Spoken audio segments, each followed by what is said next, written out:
Podemos assentar na presença do Senhor rapidamente, eu não vou demorar. Amados, Deus ele quer fazer algo na nossa nação, amém? Eu sei que existem as ferramentas institucionais, constitucionais, legais, materiais, mas a igreja tem uma ferramenta que é espiritual, amém? E que move o mundo e transforma situações e reverte situações. E nós estamos vivendo um momento crítico da nossa nação. E nós precisamos entender isso como igreja, amém? Amém? Nós precisamos entender isso. Precisamos perceber isso. Que a gente está vivendo um momento. Eu estava comentando ainda essa semana que alguns anos atrás a igreja, e eu estava falando até nós estávamos conversando com o pastor ontem, ele estava falando: pastor, a gente precisa voltar a mobilizar a igreja para interceder pelo Brasil, a clamar pelo Brasil. Aconteceu um fenômeno alguns anos atrás, em que a igreja se mobilizou, a igreja realmente se uniu em torno de um objetivo, vamos dizer assim, para não personificar a situação, né? Mas a igreja se mobilizou em torno de um objetivo, de um propósito, de uma esperança. E era lindo de ver a igreja clamando, movendo e perseverando e orando e buscando e se mobilizando. Mas em determinado momento as coisas não aconteceram como a igreja esperava. E a igreja parou de orar, parou de mobilizar, parou de clamar.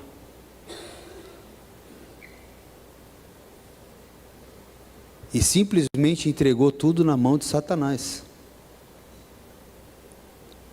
Porque Satanás assumiu o comando das coisas e a igreja se encolheu.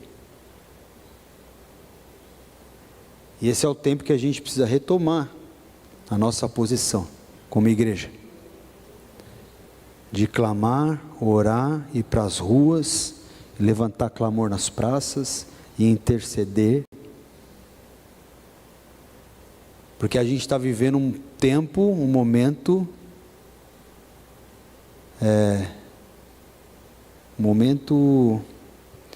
vamos dizer assim, decisivo da nossa nação. E a gente precisa entender isso. Porque a nossa omissão, a nossa covardia, não vai ser a gente que vai pagar a conta, não. Vai ser a Maitê, vai ser os pequenos aí. Não sei eles que vão pagar a conta. E a gente precisa entender isso como igreja. Então assim, eu gostaria de chamar essa... Perdão, que eu sei que talvez o propósito não fosse esse do culto, mas Deus está movendo meu coração durante todos esses dias nesse sentido. E eu acho que é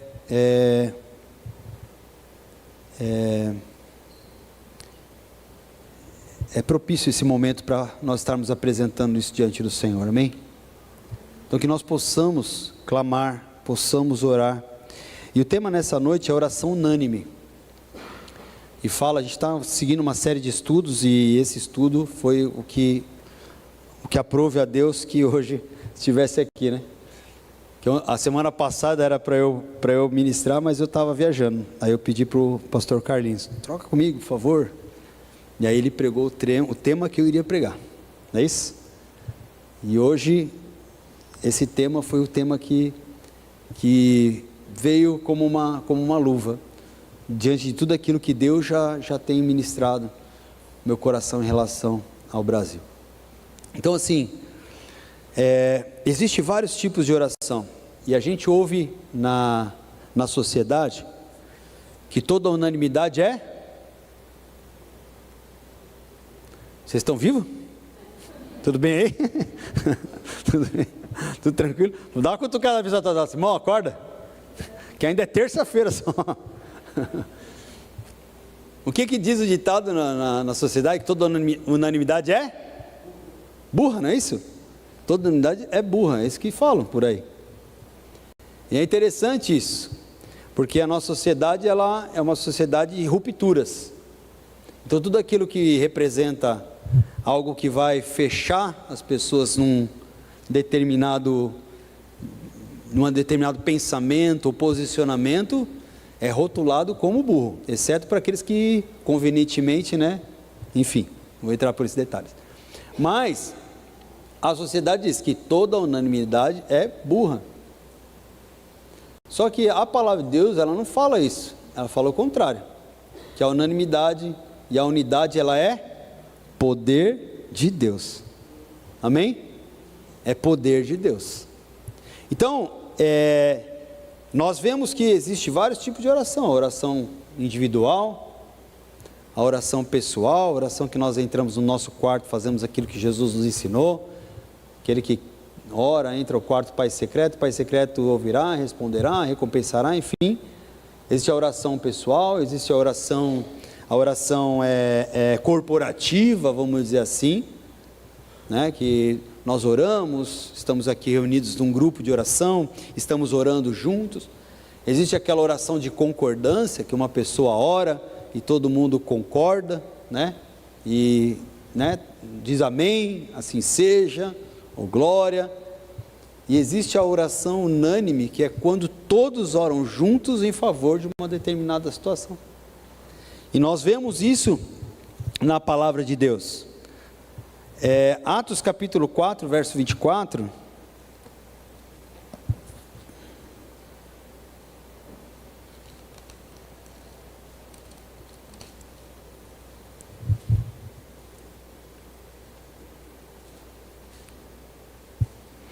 A oração dos primeiros cristãos. Amém?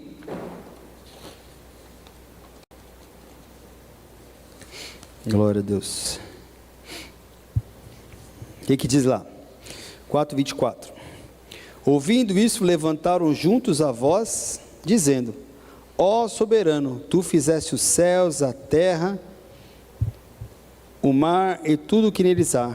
Tu falaste pelo Espírito Santo por boca do teu servo Davi, nosso pai Davi, porque se enfureceram as nações e os povos conspiram em vão, os reis da terra se levantam, os governantes se reúnem contra o Senhor e contra o seu ungido. E aí ele vai falar, ele diz aqui o quê? Ouvindo isso, levantaram-se unânimes, aqui juntos em oração. Eles levantaram um clamor, a uma só voz, para declarar essas palavras, declarar os feitos do Senhor, aquilo que Deus estava fazendo e aquilo que o Senhor ainda deveria de fazer. Veja que no verso 29 ele diz assim: agora, Senhor, considera as ameaças dele e capacita os teus servos para anunciarem a tua palavra corajosamente. Estende a mão para curar e realizar sinais e maravilhas por meio do nome do teu santo servo Jesus Cristo. E olha o que diz: depois de orarem, tremeu o lugar que estavam reunidos, todos ficaram cheios do Espírito Santo e anunciavam corajosamente a sua palavra. Olha que poder de Deus. O poder de Deus que quebra as cadeias, que destrói as barreiras, que põe por terra todo impedimento e que chama à existência a manifestação dos sinais, poderes e maravilhas que Deus podia fazer. Amém?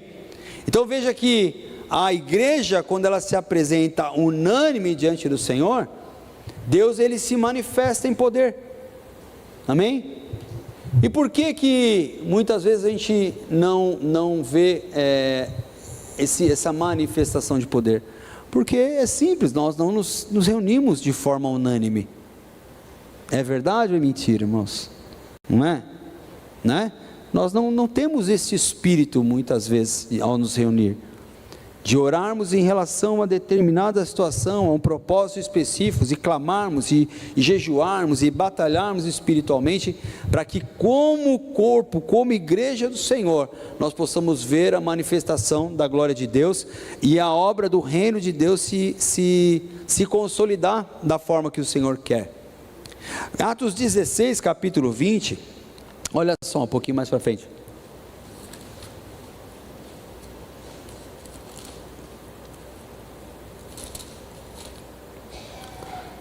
Capítulo 20 ao 25, aliás, versículo 20 ao 25, diz assim a palavra de Deus: e levando os magistrados disseram, estes homens judeus, estes homens são judeus e estão perturbando a nossa cidade, propagando costumes que a nós romanos não é permitido aceitar nem praticar. A multidão ajuntou-se contra Paulo e Silas, e os magistrados ordenaram que se lhe tirassem as roupas e fossem açoitados. E depois de serem severamente açoitados, foram lançados na prisão. O carcereiro recebeu a instrução para vigiá-lo com cuidado. E tendo recebido tais ordens, ele os lançou no cárcere interior e lhes prendeu os pés no tronco. E por volta da meia-noite, olha lá, Paulo e Silas estavam orando e cantando hinos a Deus. Os outros presos os ouviam. E de repente houve um terremoto tão violento que os alicerces da prisão foram abalados. Imediatamente todas as portas se abriram e as correntes de todos se soltaram. O carcereiro acordou e, vendo abertas as portas da prisão, desembaiou sua espada para se matar, porque pensava que os presos tivessem fugido. Mas Paulo gritou: não faça isso, estamos todos aqui. Veja, mais uma vez, a palavra de Deus diz que Paulo e Silas, eles estavam orando, eles estavam louvando, e a Bíblia diz que isso, pela palavra de Deus, diz que isso aconteceu ali por volta da meia-noite. Esse era mais ou menos o horário em que eles estavam ali, foram levados e estavam jogados, açoitados, depois de serem açoitados, como nós lemos, severamente, com os pés presos ao tronco. E a palavra de Deus diz que eles estão naquele lugar, e eles não estão ali reclamando, eles não estão ali murmurando, não estão ali xingando, não estão ali questionando Deus por quais as razões pelas quais eles estavam ali, mas eles estavam ali louvando a Deus. E a palavra de Deus diz que os dois louvavam a Deus e oravam ao Senhor, ou seja, havia ali o que? Uma unanimidade.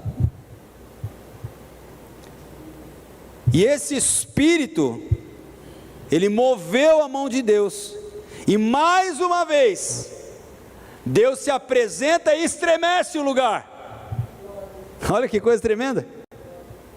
Mais uma vez Deus se apresenta e manifesta, e o lugar estremece. E a Bíblia diz, ele não estava orando ali cochichando, não, ele estava orando e louvando alto, porque a Bíblia diz que os outros presos ouviam. Amém? E o interessante é que o único lugar, pelo menos isso é o que conta aqui a história, que se abalou foi onde eles estavam, a prisão onde eles estavam. Não teve nenhum abalo sísmico exterior.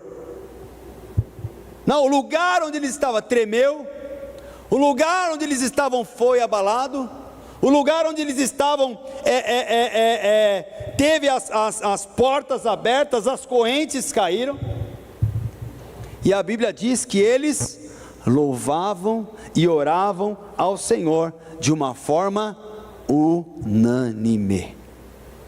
Amém? Eu acho que o Senhor está nos trazendo nessa noite um entendimento que é importante para nós como igreja. Que se nós queremos ver, a gente tem orado, o pastor Leodoro muitas vezes, ele tem falado do que Deus prometeu a ele, amém? Amém? E nós cremos que ele é um homem de Deus, que Deus prometeu e que Deus vai fazer, amém? Amém? Então assim, mas nós precisamos nos posicionar como igreja de uma forma unânime, para que essa manifestação, essa promessa de Deus, ela possa ser trazida à existência, amém? Amém, irmãos? Não é só o pastor Leodoro, um líder ou outro, que vai orar, que vai clamar, que Deus vai mandar um anjo do olho azul, com a espada na mão, não, é a igreja de Cristo, porque a obra é para a igreja. Fala para a pessoa do outro lado, você é a igreja? É para você, irmão, é para nós, é o que Deus quer fazer, colocar barreiras, colocar por terra as cadeias, entrar na nossa escuridão, entrar na nossa meia-noite lá, para nos resgatar, para nos trazer reavivamento, para mover os nossos corações, para trazer à existência aquilo que ainda não existe, mas que já está programado no reino espiritual, amém? Paulo e Silas, eles tinham sido açoitados, lançados na masmorra, os pés estavam presos no tronco, por conta do evangelho, mas eles não ficaram se queixando, eles juntos a uma só voz, louvaram e oraram ao Senhor de forma unânime, e Deus operou o milagre. Tem uma outra passagem também, que está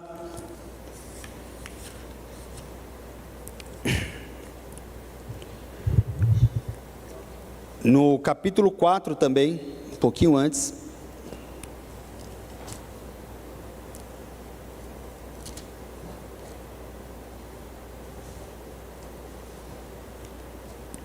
Atos 4, verso 23, olha o que diz. Não, essa aqui foi a oração que já tinha lido, é o 3, do 6 ao 8, desculpa. 3, do 6 ao 8. Disse Pedro: não tenho prata nem ouro, mas o que tenho, isso lhe dou. Em nome de Jesus Nazareno, levanta e anda. Segurando pela mão direita, ajudou, levantou-se, imediatamente se colocou em pé, e ficaram firmes. E de um salto, pôs-se em pé e começou a andar, e depois entrou com eles no pátio, andando, saltando e louvando a Deus.